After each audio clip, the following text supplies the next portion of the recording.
You deserve better wife. अच्छा अच्छा जी আমার কোনো ওয়াইফই দরকার নেই ভাই, বিয়ের সাথে ठीक है মামুন হন, তোর বিয়ার স্বাদ মিটটা গেলে গাও, তোর ওয়াইফের স্বাদ মিটটা গেলেও তোর মার টেহার স্বাদ কোনো সময় মিটতো না।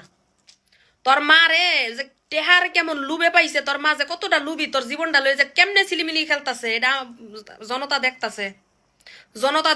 তোর মার মতন মা যেসব ঘরের মধ্যে আছে, তোর মতন ফুলা যেসব ঘরে আছে, ওই ফুলা ঘর জীবনও শান্তি হইতো না, জীবন নেও শান্তি হইতো না। তুই মিলাই নিস। এই যে দেখো, আমি তো কথা বলতে সব ব্যাপার কথা বলতে দাও, আমার কথা বলতে দাও। তোমার সাউন্ড করবে না ভাই কেউ, লাগছে শেষ আমার। তোর জীবনটা শেষ করে লাইছে। তোর এই জীবনের শেষ করার পিছনে একমাত্র তোর মার লোভ দায়ী। হ্যাঁ, তোর মার লোভ হয়েছে তোর জীবনটা শেষ করার প্রতি দায়ী। এবার কেমনে শুনো, এর আগে একটা কথা কই, আজকের ভিডিওটা যদিও একটু লং হয়ে যায়, তোমরা হুইন্য পরে তোমাদের মতামতটা দিবা। আজকে এই মামুন্যার জীবন নষ্ট করার মধ্যে কোনো লাইলা টাইলা না। লাইলা যা করছে, হ্যার বাপ মায়ের জন্ম দিয়ে অতটুক করে দেয় নাই। এই আজকে মামুন্যা এই জায়গার মধ্যে আয়া খার হয়েছে যে এটা সব কিছুর মাস্টার মাইন্ডার আর হ্যার মার লুবের কারণ। আজকে লুবের বর্ষবর্তী হয়ে আজকে এই মামুনের জীবনটা একটুখানি সারাটার জীবন নষ্ট, ভালো থাকতে পারতো। এবার আয়ো, এখন মামুনে যে কইতাছে লাইলা আমারে একটা টাইম মেনোপ্লেট করে রাখতো। আমি তখন ছোট আছিলাম, 17-18 বছরের মানুষ আছে, আমি কতটুকু ভাব জানতাম, কতটুকু ভাব বুঝতাম।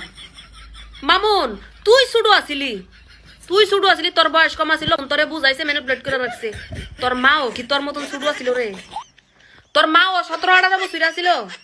হ্যাঁ, তুই যে বাড়ির মধ্যে নাই, তুই যে রাত দিনকে দিন লাইলার ঘরের ভিতরে থাকস, লাইলার লগে উড়া বসা করস, এই যে এই ভিডিও বানাস ওই ভিডিও বানাস, সাংবাদিক ডাইকা ওন ডাইকা তোন ডাইকা কস যে এমনে করমু ভবিষ্যৎ আপনারা জানতে পারবেন, আমরা একটা গুড রিলেশন আছি, সুম্মা সাডি করস, ফুলের গিফট নেস, এক রুমের ভিতরে থাকস, তুই হাফ প্যান্ট বিন্দা তাওস, ল্যাংটা হইতাস, ঘরের ভিতরে হইতা রইছস, হের বুকও ঘুমাস, হেই তোর বুকও ঘুমায়, তুই এক বাথরুমের ভিতরে তুই যাই রে বাবুটা হস, হ্যাঁ হে বাবুটা হে তোরে, এগুলো যে তোর মাই সোশ্যাল মিডিয়ার মধ্যে দেখতাছে, ঠিক আছে, তারপরও তোরে শাসন করলো না কে? যে বাবা তোমার লালার লগে কি সম্পর্ক? তোর মা কেন তোরে বুঝায় নাই? লালা যেভাবে তোর মেনুপ্লেট করে রাখছে, একজন পরনারী হইয়া তুই লালার কথায় ফইটে আজকে জীবন নষ্ট করে লাইছিস। তোর মা তো জন্মতত্ত্বী মা তো তোর মার কথা কি লেগে শুনস না? তোর মা কেন তোর ফিরায় নাই এই রাস্তা থেকে? তোর মা কেন তোর বুঝায় নাই যে তুমি বাচ্চা মানুষ, তুমি এত বয়স্ক বেডি মহিলার লগে তুমি কি করতেছো, কেন এইভাবে চলাফেরা করতেছো? হ্যাঁ, তার মানে কি তোর মাও সুইসা খাইছে লালারে, তুইও সুইসা খাইছস। তোর মার মাস্টার মাইন্ডের কাছে পৃথিবীর কোনো মা পারতো না। তুই খালি সেলিব্রিটি হয়ে গেছিস গা দেশের মধ্যে, দেশের মধ্যে কোনো সেলিব্রিটি নাই, কোনো কন্টেন্ট ক্রিয়েটর নাই। হ্যাঁ, কোনো কন্টেন্ট ক্রিয়েটর নাই। হ্যাঁ, ঘর একজনের মা দেখছস নি আইতে? হ্যাঁ, ঘর একজনের মা ইয়া দেখছস নি? তোর মারে 3-4টা জিফুত দিছে, ফুতের অভাব নাই, জির অভাব নাই। তোর মায় এই জনতার সামনে ক্যামেরার এক কান ফাইলে, বাবা তোমরা আমার বাবা লাগো, আমার জিয়েরা, আমার পুতেরা। তোর মতন মারে মা ডাকতো বেড়ারা বই রইছে, বুড়ি কোনানকার বুড়ি। ভাই সরি টু সে, আমার এই মহিলার এখন মুখদা যা মন ছাতা আইতে মন চাইতেছে যে কই আমি কে লেগে এই পোলাটার জীবন নষ্ট করছে একমাত্র এই লুবি মহিলায়, হ্যাঁ মামুন্যার মায়। ভাই ক্যামেরা একখান পাইলেই হ্যাঁ ঘরের ভিতরে জীবুত আছে, সবকিছু আছে, বেড়া করে ডাহে কয় আমার জিয়েরা, আমার ভূতেরা, আর যেমনে ওপেন আয়া পরে আর কোন সেলিব্রিটির মা দেখছো? আর কোন দেশের মধ্যে আরো কত কন্টেন্ট ক্রিয়েটর আছে, কত ভালো ভালো কন্টেন্ট ক্রিয়েটর আছে, ভালো ভালো পরিচিত মুখ আছে, হ্যাঁ মারা দেখছো মামুন্যার মার মতন এমনাইয়া দেখছো?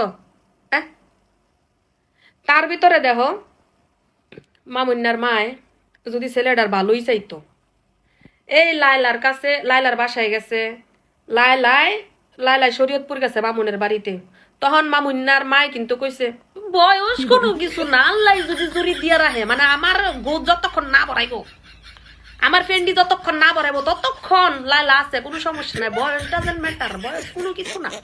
আমার বাড়িটা হোক, আমার ভূতের গাড়িগুলা কইরা দেখ, সবকিছু কইরা দেখ, পরেরটা পরে দেখা যাইব। মানে কাল সাপ মামুন্যার মায়, কাল সাপ বেডিতে দিয়া ফুট বড় করাই আইছে, ফুটের শখ আয়েস মিটাই আইছে, নিজের বাড়ি ঘর করছে, বাড়ি ঘরের ফার্নিচার পর্যন্ত করাইছে, অনেক লাইলারে বাদ দালাইছে, আরেক বেডিরে ধরছে, আবার আরেক বুড়া বেডিরে ধরে আনছে ঘরের ভিতরে মামুন্যার বউ বানায়া। এই বেডি যদি ভালো চাইতো, এই বেডি যদি এই ছেলেটার ভালো চাইতো, তুই তো লাইলার বাড়িত গেছস, এক সময় তো তুই লাইলারে ফানজাই ধরছস, বুকো টাইনা লইছস। তুই যদি বেদব মহিলা মা হিসাবে ভালো হইতি, ফুলাডারে লইয়া তুই লাইলার বাড়িত যাইতি গিয়া, লাইলারে বুয়া ইচ্ছা ফিচ্ছা জি মা ডাইকা যে দেখো যা হয়ে গেছে গা, তোমরা আমার লগে চলাফেরা করো, আমরা তোমার লগে চলমু, আর মামুন্যারে এটা সমাধান করো, মামুন্যার এক জায়গায় বিয়া দেই বা দিছি, আমরা পরিবারের মতন থাই। লাইলাও মানুষের সন্তান না, মামুনের মারে কইতাছি, লাইলাও মানুষের সন্তান না, ভালো হইতো, ভালো করতো, সবকিছু আগের মতো ঠিক করে লইতো। যদিও তোর ফুতের লগে আর ওই যে জামাইবর সম্পর্ক করতো না, কিন্তু ভালো একটা সম্পর্ক রাখতো। বেডিরে খাওয়া দাওয়া শেষ, মানে তুইও আইয়া খস্তাছস, তোর ফুতে ওই লাইভের মধ্যে বয়ে বয়ে থ্রেড দেয়, তোর জীবন নষ্ট করলেছে, স্যান করলেছে, ত্যান করলেছে, সমাধান তো করাতো, সমাধান তো করাতো। তুই বেড়ির দুনিয়াটা খাইয়া বেড়িতে লইয়া ফিচ্ছা সবকিছু কইরা, হ্যাঁ, আজকে লালা বালানা লালার নামে বদনামগিরি করতাছ, তো বেড়ি যে এত কিছু খাওয়াইছে, ফিন্দাইছে, করাইছে। ওই যে কালকেই তো লাইভের মধ্যে কইছে 11 লাখ টিয়ার গাড়ি দিছে প্রথম জন্মদিনে। তোর মা, এই যে মামুন্না, তোর মা তোর প্রথম জন্মদিনে কি দিছে? 11 লাখ টিয়া শো দেখছি নি এক লগে, হ্যাঁ? তো হে বেডির জলুনি আছে না, হে বেডির পুরানি আছে না, তুই খাইয়া আবার বেডির নামে বদনামি করবি, বুড়া বেটি কবি, তোর মা ইয়া কইব একদিক দেয়া, ওই যে তোর বুবা বোন হেডার পর্যন্ত নামাই দিছ, সেটা পর্যন্ত সিম্বল ইমুনি উনি করে কয়। তো বেডির জলুনি আছে না, আমি লইতে আমার বংশের মধ্যে তোর ফিস চালাইলাম তোর মারে হুদ্দা। হ